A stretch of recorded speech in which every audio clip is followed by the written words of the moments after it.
having a life scholarship and being able to afford to go to college made me feel inspired to go. When I got a life scholarship, it was such a relief. I knew that I wanted to have an impact. Having a life scholarship through the SC Education Lottery was huge. It gave me the opportunity to make that impact right here at home. The South Carolina Education Lottery. A better you, a better us, a better South Carolina. Visit sceducationlottery.com/betteryou. Life's big decisions aren't always easy, but you don't have to figure them out alone. Psychic Source connects you with trusted psychics who offer real insight, not just predictions. Whether it's love, career, or life's big questions, you'll get honest, judgment-free guidance in a private, safe space, anytime, 24/7. And if your reading doesn't feel right, it's free. Take control of your future. Get a reading for just 83 cents per minute, plus 3 minutes free. Visit PsychicSource.com and use promo code HELLO25 to get started. Psychic Source, insight when you need it most. Welcome to the Deep Dive. We're plunging right into the thick of the 2025 NBA Finals. It's been an absolutely wild ride so far. It really has. Just incredible intensity back and forth. Yeah. Between two really exciting young teams, right? The Thunder out west, the Pacers from the east. What's really stood out to you about this matchup? Well, it's funny that Thunder actually swept the regular season series. They won back in December, 120 to 114. Right. And then again in March, pretty comfortably, 132-111. But these finals, it's just a completely different beast. Totally different. The pressure, the adjustments. So our mission today is to really unpack this series narrative, especially games 4 and 5.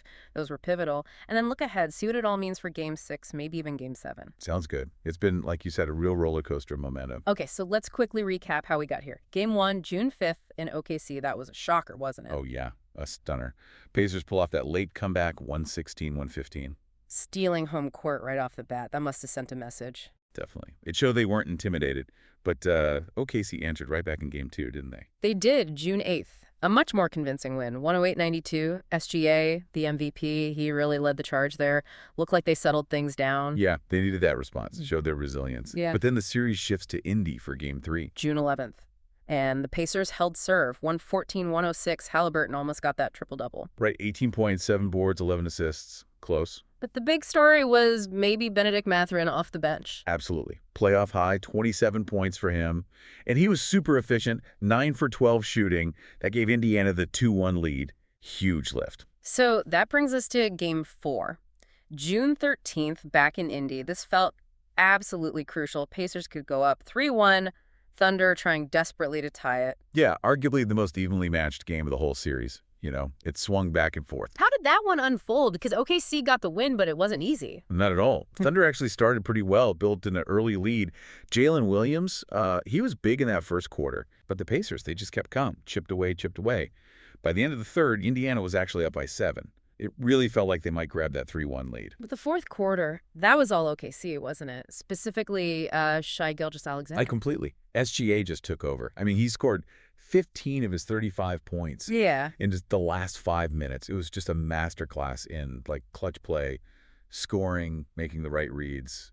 Incredible. What else worked for the Thunder in that comeback? Because it wasn't just Shai, right? No, definitely not. Chet Holmgren was huge on the glass. He had, 15 points and 15 rebounds, a big double-double. His defense and rebounding were absolutely essential down the stretch. And Caruso off the bench? Alex Caruso, yeah. He was a massive spark, 20 points and 5 steals. Just disruptive defensively, forced a lot of those 15 Pacers turnovers. His energy was infectious. Can't forget Jalen Williams either. He had 27 in that game, got to the line a ton. Right, 11 for 11 from the free throw line, put constant pressure on Indiana's D.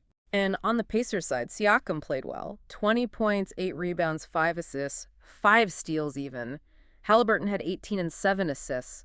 Mathurin added 14 off the bench again. It was close. Super close. And Coach Dignol even said afterwards something like, we didn't control that game. They knew they got away with one almost. He said they needed critical adjustments for Game 5. Which is interesting, winning but knowing you need to be better. What kind of adjustments do you think they were focusing on heading back home? Well, defensively, probably finding ways to make Halliburton even more uncomfortable.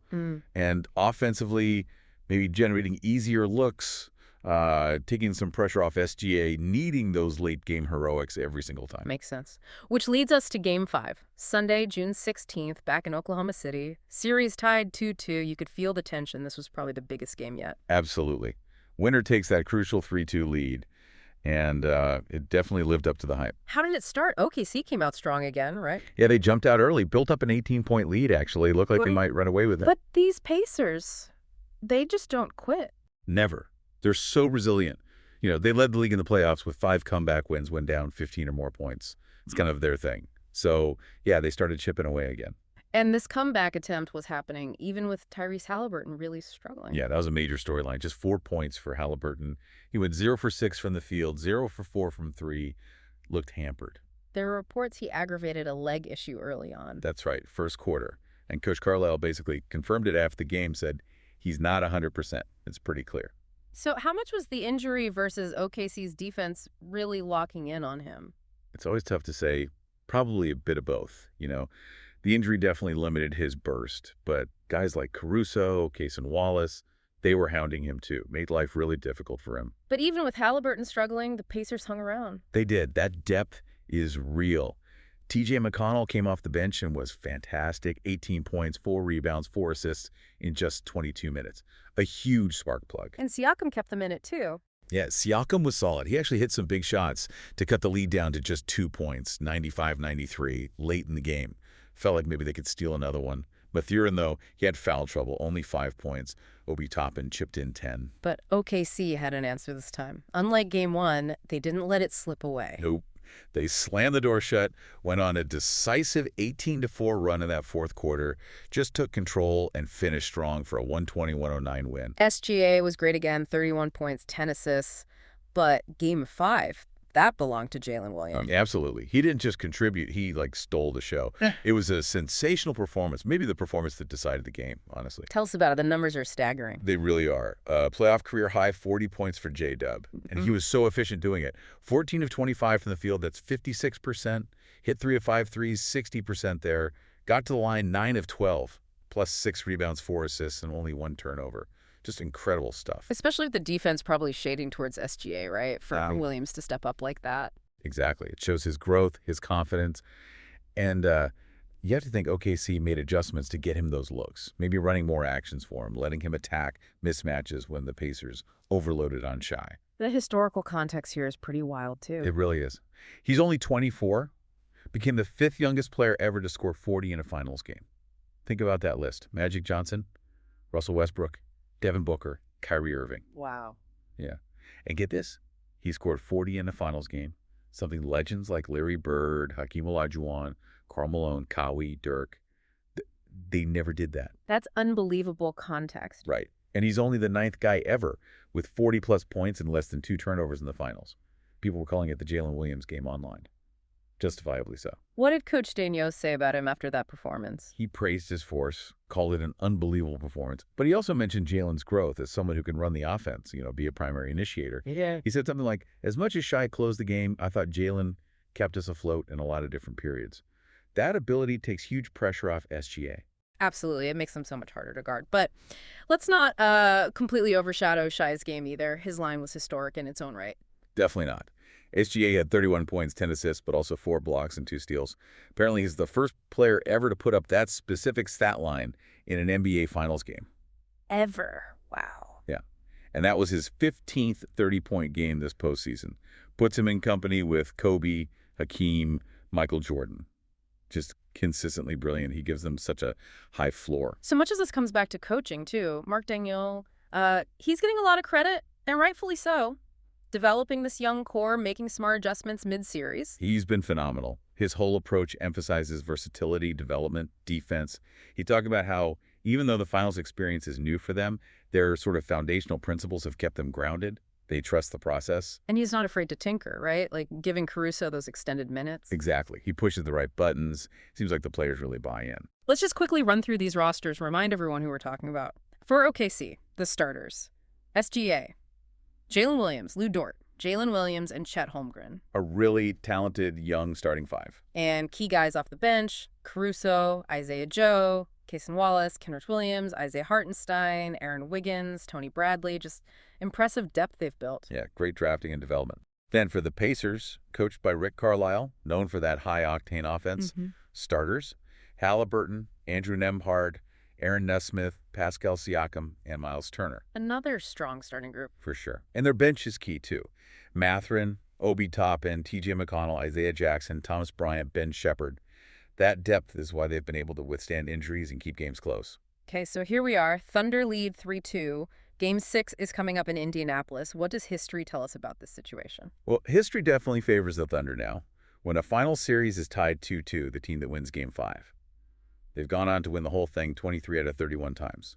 That's about a 74% success rate. So the odds are pretty heavily stacked against the Pacers now. They are. Comebacks from 3-2 down are rare. Not impossible. Think about the 2016 Cavs, but it's a tough climb. But hey, stats don't decide the games, right? The players do. Right. And Game 6 is Thursday, June 19th, 8:30 p.m. Eastern, 7.30 Central, back at Gainbridge Fieldhouse in Indy. It'll be on ABC. The stakes couldn't be higher. For OKC, it's a chance to win the franchise's first title since the move from Seattle, first in 79 overall.